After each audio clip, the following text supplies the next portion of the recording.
हमारे बंधन और मोक्ष का कारण ये मन ही है। विषयों के चिंतन में लगा हुआ, विषय भोग में सुख भाव मानने वाला मन बंधन युक्त है। जन्म मरण आदि नाना प्रकार के क्लेश ना चाहते हुए भी भोगने पड़ेंगे। और यही मन जब समस्त चेष्टाओं को प्रभु के चरणों में अर्पित करने की भावना से क्रियाएं करता है और प्रभु का निरंतर मनन करता है, तो यही मोक्ष का स्वरूप हो जाता है। बंधन और मोक्ष का कारण ये मन ही है। हमारे स्वरूप को न कभी बंधन प्राप्त हुआ है, न होगा। हमारा स्वरूप मुक्त ही है, पर हम भूल से इस मन में और तन में तदात्म कर लिए हैं, तो इनके कर्ता और भोक्ता बन बैठे। बस यही हमारी सबसे बड़ी भूल हो गई है। इसी भूल को मिटाने के लिए जगत गुरु, परम ज्ञानियों के भी गुरु प्रभु श्री कृष्ण स्वयं उपदेश कर रहे हैं। जो व्यक्ति शरीर को मैं मानकर या मेरा मानकर, मैं माना तो अहमता और मेरा माना तो ममता, जो व्यक्ति अहमता ममता में विचरण करता हुआ संसार के भोगों में रत है, उसकी नवीन नवीन कामनाएं उत्पन्न होती रहती हैं। अब उन कामनाओं की पूर्ति के लिए वो किसी व्यक्ति की या किसी देवता की या किसी क्रिया की वो आश्रय वृत्ति लेता है कि हमारी कामनाओं की पूर्ति हो जाए। यदि पुण्य बल से कामनाओं की पूर्ति हो भी गई तो और लोभ बढ़ गया, नाना प्रकार की और कामनाएं बढ़ गई, और यदि कहीं त्रुटि होने के कारण कामनाओं की पूर्ति ना हुई तो क्रोध बढ़ गया, उसके अंदर नास्तिकता आने लगती है, तमोगुण की प्रवृत्ति बढ़ जाती है, फिर वो हिंसा अधर्म आदि में उतर जाता है। पर अहोभाग्य है उन प्राणियों का जो अपनी कामना की पूर्ति के लिए प्रणत कामदम श्री हरि चरणों का आश्रय लेते हैं। वो धन्यवाद के पात्र हैं, भले ही किसी कामना से जुड़े पर सही जगह जुड़ गए। हम श्री हरि के ही अंश हैं। यदि हम अपने अंशी श्री हरि से जुड़ जाते हैं तो जैसे बालक अपने माता पिता से हट करके अपनी कामना पूर्ति करवाता है, तो माता पिता का उनके ऊपर दुलार ही आता है, गुस्सा नहीं आता। और माता पिता के दुलार से जो कामना पूर्ति हुई और जितनी संपत्ति है उस सब का धीरे धीरे अधिकारी बन जाता है।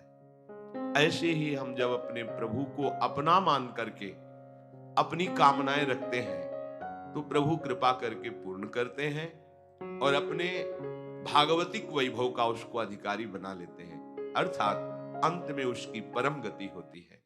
पर यह बात सब कोई न सुन पाया है न समझ पाया है, तो अपनी कामनाओं की पूर्ति के लिए वो देवताओं आदि का पूजन, उनका सेवा अनुष्ठान करता है, उनसे अपनी कामना रखता है। यदि कामना की पूर्ति के अनुसार ठीक ठीक अनुष्ठान हो गया तो कामना की पूर्ति हो जाती है।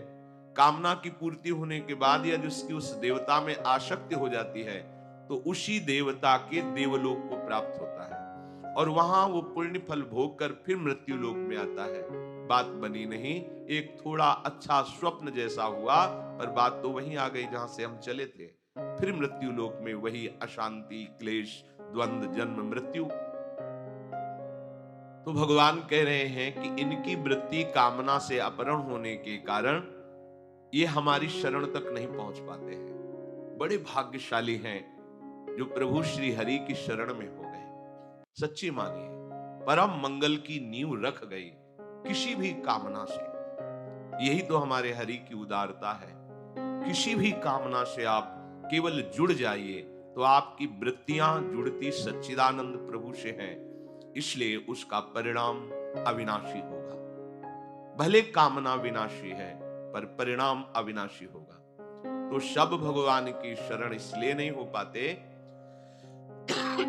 कामना के द्वारा उनका ज्ञान अपहृत हो गया है और वो भगवान को भी एक अच्छा मनुष्य भर मानते हैं।